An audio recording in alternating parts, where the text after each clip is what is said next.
now joined by HuskerOnline Sean Callahan. Sean, good morning. We don't like on the show to call any game a must-win, but Nebraska falls to Minnesota 24-6. We know what happened last year when Nebraska was 5-1.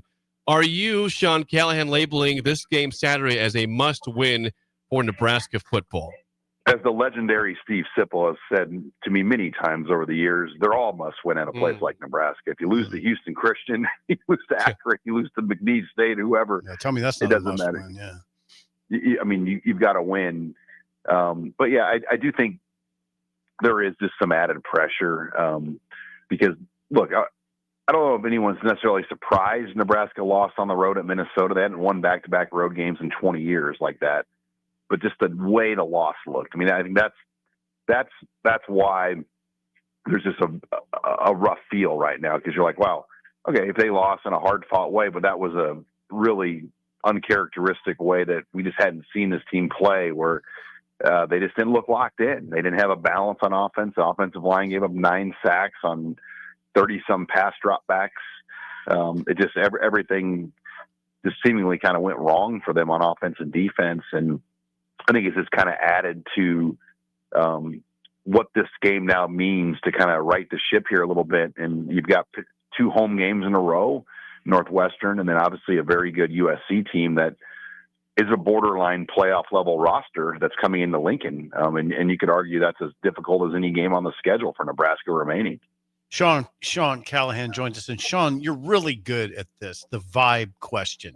What do you think the vibe will be like in that stadium at 11 a.m., 10:30, 10:45, what kickoff? What do you think is the feel's going to be? Is it going to be packed? Is it going to, are we going to see some empty sections? What's it going to look like? I mean, it's going to have this feel, a lot of arm crossing, a lot of serious faces. Yes. I mean, yes. You know exactly what I'm talking about, right, Sip? I do. Yeah. Just kind of like people aren't really probably tailgate. I mean, there'll be people tailgating and drinking and stuff, but people are just going to have this locked in, like angry, serious feel. And Nebraska needs to come out and play good early. That crowd will get grumbly quickly. Mm-hmm. If they come fast. And Coach Bush might. Sip and I joke about this. When you're in the stadium, they get the atmosphere is gone. All you can hear then is the planes that fly above and the brrr, like you don't want the stadium to get to that point where all you can hear is the propellers of the planes flying the signs above the stadium. Right. I agree with you, Sean. As far as you need something instant to get going, because 11 a.m. games, there's not much juice. They are maybe if it's the first game of the season or something, but when it's down and it's not 11 a.m. and it's not big noon kickoff. Right. It's not a. That's why the game is that. It's like I said. It's a penance game. It's a torture game. You got yes. God, I've got a lot of penances. But yes, that's what Sean did. He nailed it. What's it going to be like? So if it's slow and the game is 10-10 at half. It won't be a rambunctious crowd. Sean, go back to Friday night. Nebraska surrenders 9 sacks. Minnesota had no sacks their previous 2 games. It's been a constant problem this year. We know there's injuries to Rocco Spindler, of course, the targeting with Elijah Pritchett, but I mean, this has been an issue now for weeks. What can they do to resolve this ahead of a team that just shut out Purdue the last time out? Well, you've got to run the ball with more commitment. I mean, Emmett Johnson, in terms of yards right now, is the leading rusher in the Big Ten Conference. So you got the leading back in the conference in mid-October. When's the last time that's happened? There's no excuse. Like, you've got to get Emmett over 20 carries a game in these Big Ten games. I mean, it has to happen. Because if you don't have the balance and the commitment to the run after first down, it allows, even when they're only rushing 4, like Minnesota, or 3 or 2, like we saw in one instance, they can just pin their ears back. They don't have to respect the chance of a run, and they just go. And then they're 7 or 8 in coverage, and it creates issues. So they need the balance. They've got to get the ball out of Dylan Raiola's hands quicker, and whether it's screens or slants or something, but the ball has to get out of his hand quicker. More in the 2 to 3 second range, not the 4 like you see these stats and I was like, whoa. I mean, Nebraska's offensive line is giving him over 4 point some seconds. That's not good. Like the football play is not supposed to be over 4 seconds. It's 1, 2, 3 throw, and the ball's got to get out. It can't. When Dylan doesn't get the ball out after a read or two and starts to move around, that's usually, Minnesota was a great example of that. Good things generally don't happen. You can escape a few of those and make a left-hand throw or a shovel pass and things like that, but that's not a consistent formula to win in this conference. Switching over to defense, Sean, we heard John Butler yesterday was pretty revealing in saying that he didn't disagree with Matt Rule's assessment that he called a vanilla game. He said he pulled back a little bit after Darius Taylor's 71-yard run, led to a touchdown.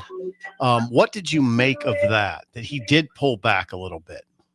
I thought he had some Michigan flashbacks where, the way they were being lined up, guys were maybe taking some bad run fits or bad angles.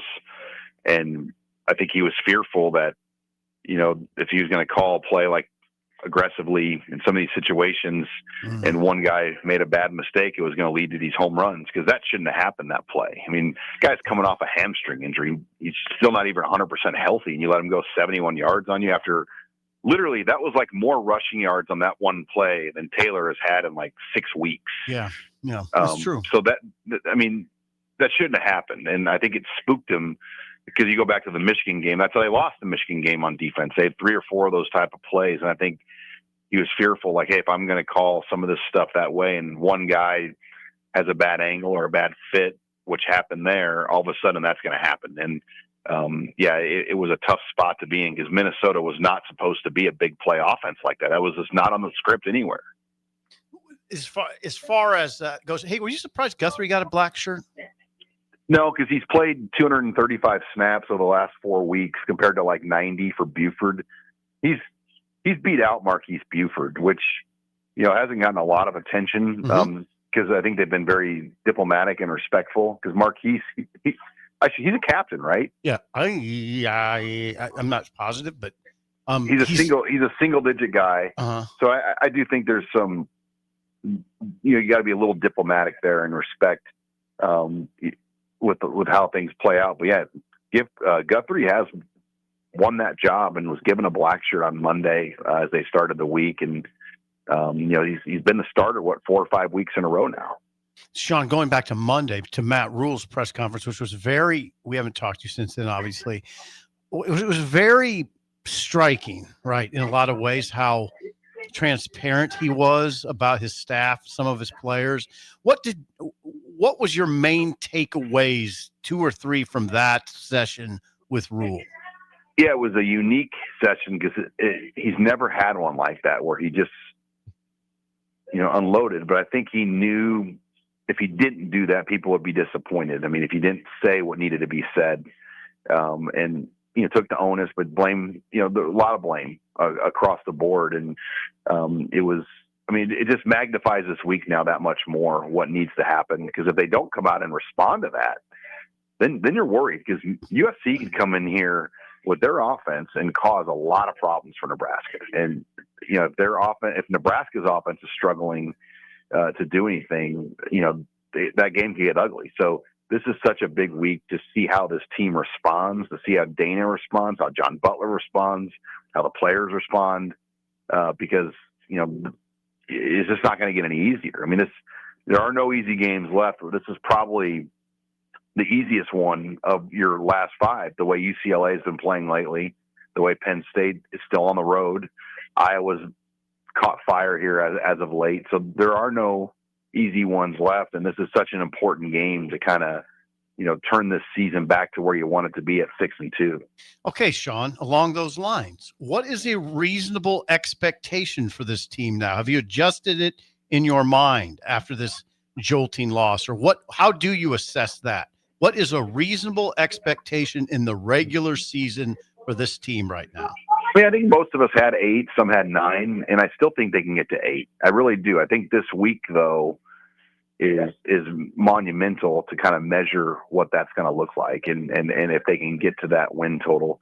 I mean, UCLA on the road, I still think that's a very winnable game, just because not going to be a real road atmosphere. It'd be more red in that stadium than I still think Penn State's a game they could actually win on the road. And we never thought that going into the year that they could win that game. Iowa, there'll be a lot of emotion in that game.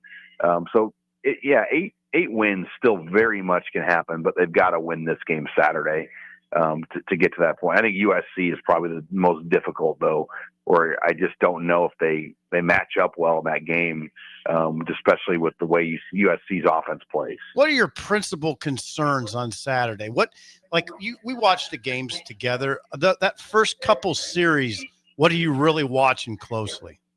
How they stop the run on early downs defensively. If Northwestern's getting 5-6 yards on first down, and they're doing that consistently, it's going to be a long day. They've got to get back to the point where they're winning those early rundowns, where they're holding them to 1 or 2 yard runs and putting Northwestern in the throwing situations. Northwestern, not a great throwing team. They run it about 60% of the time. They don't want to throw it. So I think how will Nebraska win and match up early on run defense? And then Dylan Raiola, how quickly will the ball get out of his hands? And will he throw it away? I mean, I think that's a real fair criticism at this point. Why does Dylan Raiola not throw the ball away more instead of trying to kind of extend plays or take sacks? There's got to be situations where if nothing's there, throw it away.